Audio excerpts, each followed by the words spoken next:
साथियों नमस्कार। आप चैनल में पहली बार आए हैं तो सब्सक्राइब जरूर करें, क्योंकि निजीकरण से संबंधित वो समस्त जानकारी जो आप तक पहुंचना जरूरी है वो हम इस चैनल के माध्यम से आपको देते हैं। तो शुरुआत करते हैं आज की वीडियो की। जैसा कि आपकी जानकारी में है, उत्तर प्रदेश सरकार निजीकरण की योजना पर काम कर रही है। उस निजीकरण के खिलाफ बिजली कर्मियों का शक्ति प्रदर्शन लगातार जारी है और संयुक्त संघर्ष समिति इसमें जन जागरूकता अभियान के तहत लगातार बिजली पंचायत का आयोजन कर रही है। यदि आप हमारे वीडियो लगातार देखते हैं तो आपको जानकारी में होगा कि बिजली पंचायत का कार्यक्रम गोरखपुर में भी किया गया था, जिसकी सूचना, जिसकी जानकारी और नेताओं के भाषण हमने वीडियो के माध्यम से आप तक पहुंचाए थे। आज उसी क्रम में संयुक्त संघर्ष समिति ने बिजली पंचायत का आयोजन रानी लक्ष्मीबाई की वीरभूमि झांसी में किया।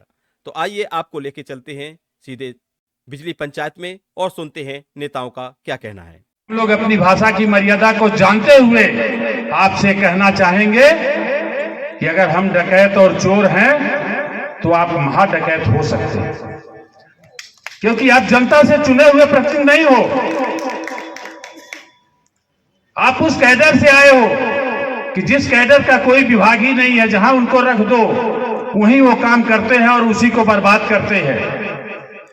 डाला सीमेंट फैक्ट्री थी, जहां डाला के कर्मचारियों की 9 की हत्या हो गई थी और हत्या के बाद फिर उसको सार्वजनिक क्षेत्र में चलाया गया था, लेकिन आईएएस को बैठाल करके पुनः वहां घाटा किया गया और आज वो फिर प्राइवेट को बेच दी गई। वही स्थिति आज हमारे सामने पैदा की जा रही है। मित्रों, हम उस जगह पे आज बोल रहे हैं, उस जगह पे पंचायत कर रहे हैं कि जहां की झांसी की रानी अपने बच्चे को पीठ पर बांध करके स्वतंत्रता संग्राम के लिए लड़ी और अपने को बलिदान दे दिया। लेकिन हमारे आपके अंदर यदि वो गुण नहीं आ रहे हैं तो कहीं न कहीं यह सोचने का विषय है कि क्या हम भी जयचंद होते जा रहे हैं? क्या हम भी अपने परिवार की आने वाली पीढ़ी को के रोजगार को छीनने के लिए सरेंडर कर देंगे? देश स्वतंत्र हुआ तो 19 साल की उम्र में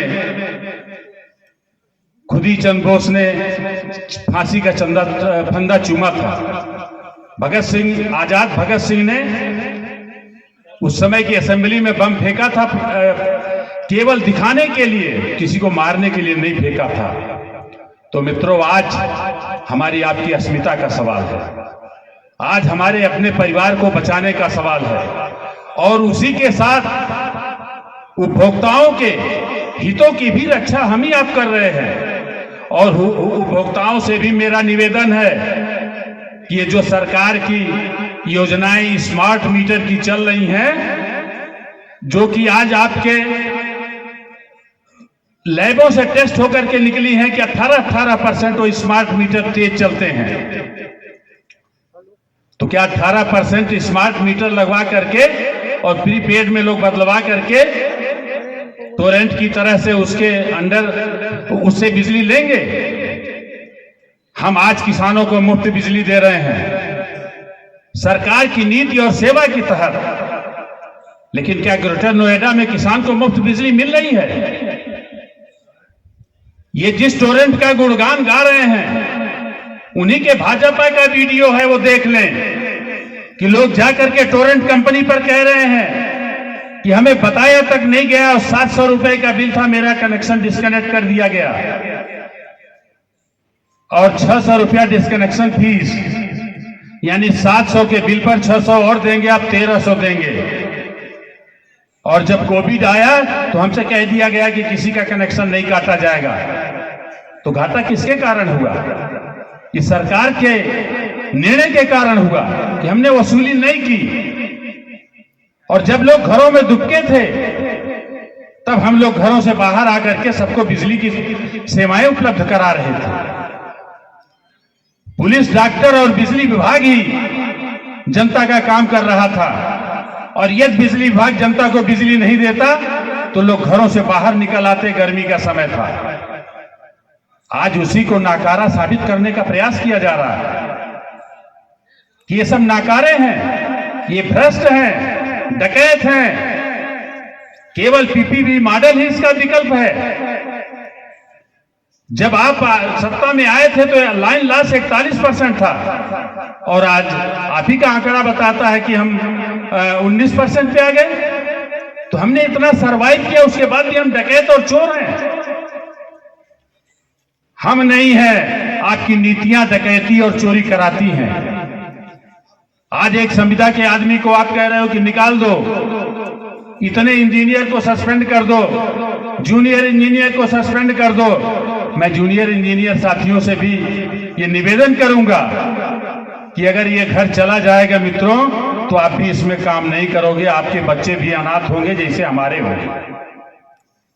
इसलिए आज समय आ गया है कि यदि संगठन आपका नहीं आह्वान करता है इस निजीकरण को रोकने के लिए, तो हमें संगठन से ऊपर उठ करके इस निजीकरण की लड़ाई में अपने को शामिल करना है। और निश्चित तौर पर अगर हम बटेंगे नहीं तो ये हमें काट भी नहीं पाएंगे, और अगर हम एक रहेंगे तो तुम्हारे ही नारे के अनुसार हम भी सेफ रहेंगे। और जब हम सेफ रहेंगे तो ये जो आईएम सेफ बैठे हुए हैं आईएएस, ये यहां से चले भी जाएंगे।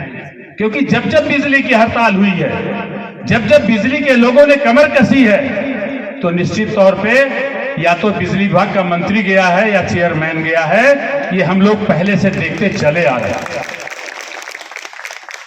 इसलिए बहुत से साथी बोलने वाले हैं, भी बहुत सी बातें आपके सामने आएंगी, लेकिन दोस्तों आज हमें यहां से ये संकल्प लेके जाना चाहिए।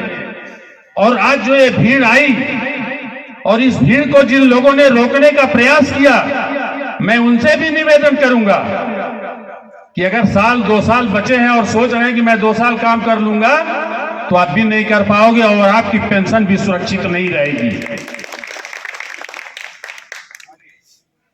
हमारी भी पेंशन नहीं सुरक्षित रहेगी, क्योंकि सरकार को जब हम कंट्रीब्यूट करते हैं, जो हमारा शेयर हम देते हैं, तभी वो ट्रेजरी से हमारी पेंशन मिलती है। लेकिन नए लोगों की तो पेंशन भी नहीं है, उनका क्या होगा? जब आप सरप्लस करोगे तो 20 साल जिनकी नौकरी है उन्हीं को कहीं एडजस्ट कर सकते हो, 20 साल से पहले वालों को तो ऐसे